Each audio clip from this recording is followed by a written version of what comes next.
pessoal, bem-vindos a mais um episódio do Domcast. Eu sou a Carolina e esse é o Gabriel. Olá. Nós iremos falar hoje sobre um assunto muito pertinente na sociedade, que é o estudo caso-controle. A gente vai dar ênfase na nossa matéria, métodos científicos em medicina. Queria apresentar aqui nossos convidados de hoje, né? Meu nome é Pedro, eu sou acadêmico do segundo período de medicina. Meu nome é Gregório, eu também sou acadêmico do segundo período de medicina. Então, a respeito do caso controle. Eu tinha visto em algumas provas, assim, de métodos científicos na medicina, em artigos a respeito. E uma coisa que é bem recorrente para a gente que somos acadêmicos dessa modalidade da saúde. O que seria o caso controle assim de forma generalizada? Vocês conseguem me dizer, tanto para mim e para o pessoal que está nos assistindo? Então, Gabriel, assim, falando do caso controle de uma forma mais generalizada, assim, só para a gente ter alguns conceitos base, para a gente ficar familiarizado assim, com esses termos, né? A gente vai ter ali um estudo que vai ser retrospectivo, vai ser observacional, você vai ter a divisão ali em dois grupos, né? Um grupo de caso, um grupo em controle, e a gente vai ver aqui que esse método ele tem algumas vantagens e também tem algumas desvantagens em relação a outros métodos, assim como qualquer outro, né? Então, quando a gente for fazer um estudo, a gente tem que ver ali qual vai ser nosso objetivo, tem que analisar bem essas características para a gente poder definir assim qual que é o melhor método. Então, aqui a gente vai dar uma aprofundada no estudo de caso-controle para saber as características, saber quando vai ser o melhor momento para a gente usar esse tipo de estudo. Vocês poderiam me definir como que funciona mais a fundo o estudo caso-controle?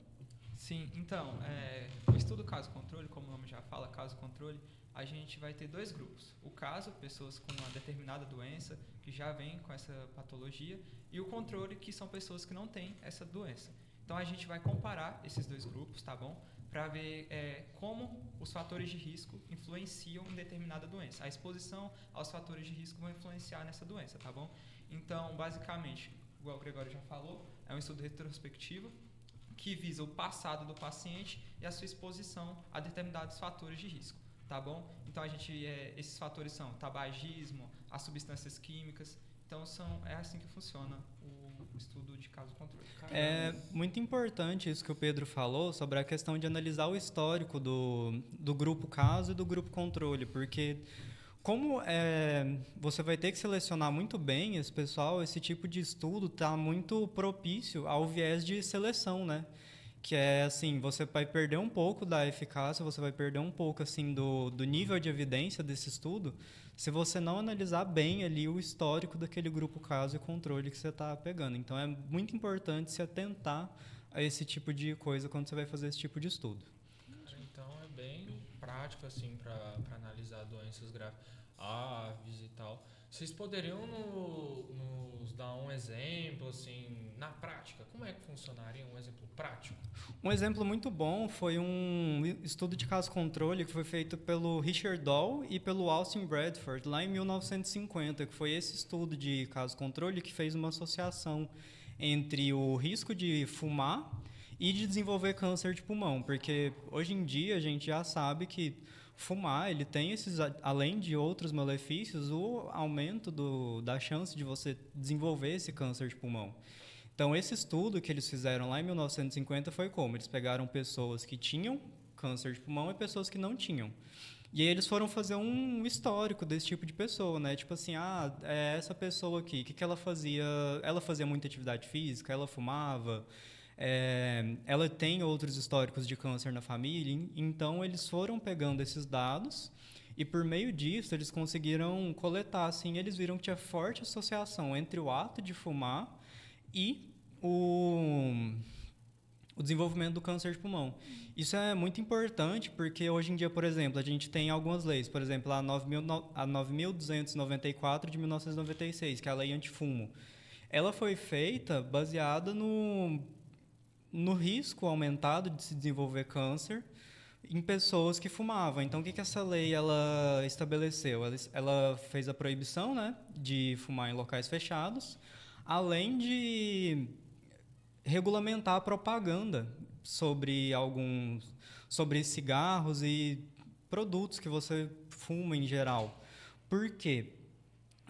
Eles pegaram esses dados desses estudos e pensaram assim, poxa, se isso aqui é tão prejudicial, a gente tem que ter uma lei que regulamente isso, porque é um direito universal, é o direito à saúde, né? É um direito garantido e essa lei visa proteger esse direito. Ela visa você, de fato, ter esse direito à saúde cumprido.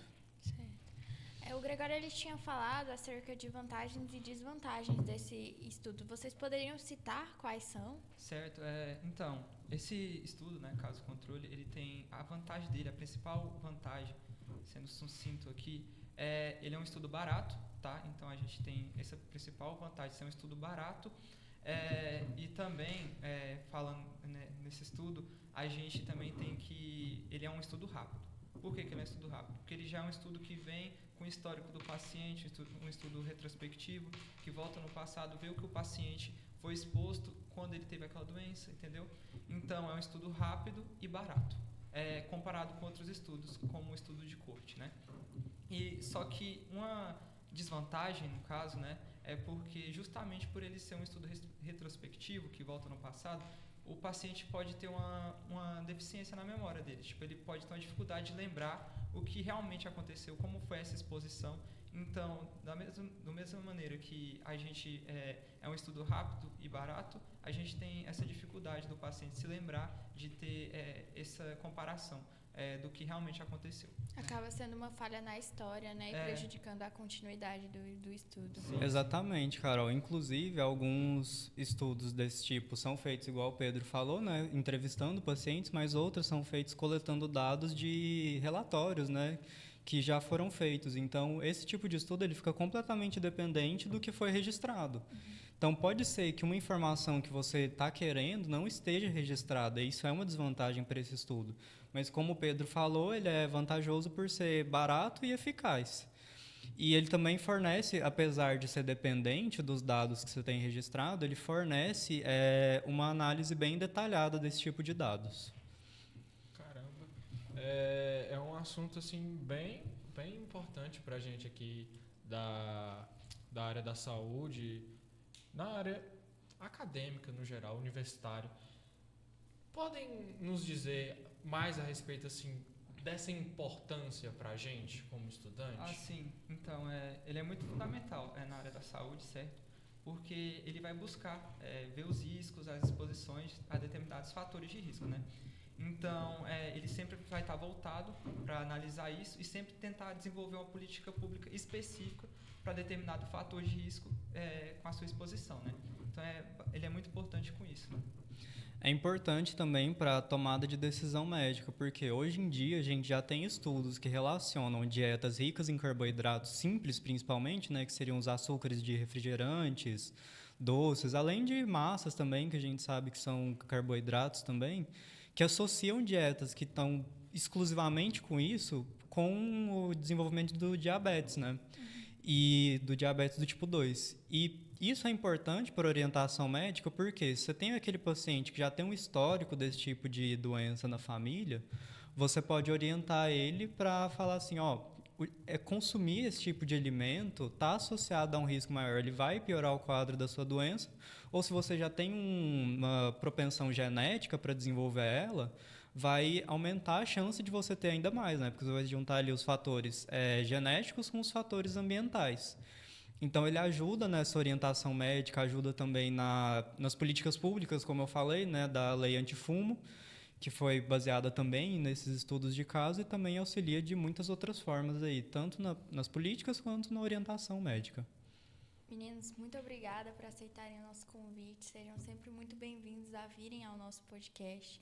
Eu e o Gabriel, a gente gostou muito da participação de vocês. Acrescentou muito, assim, tanto para o nosso conhecimento quanto com o conhecimento do pessoal que está nos assistindo, porque, querendo ou não, é uma área recorrente, é uma área que tem uma validação para a gente como estudantes, que, querendo ou não, a área da saúde, você sempre tem que ficar estudando até o fim das nossas vidas, porque é sempre algo novo que é acrescentado para a gente, sempre algo... É uma área que sempre está se renovando, né? Então, a gente também tem que acompanhar esse ritmo.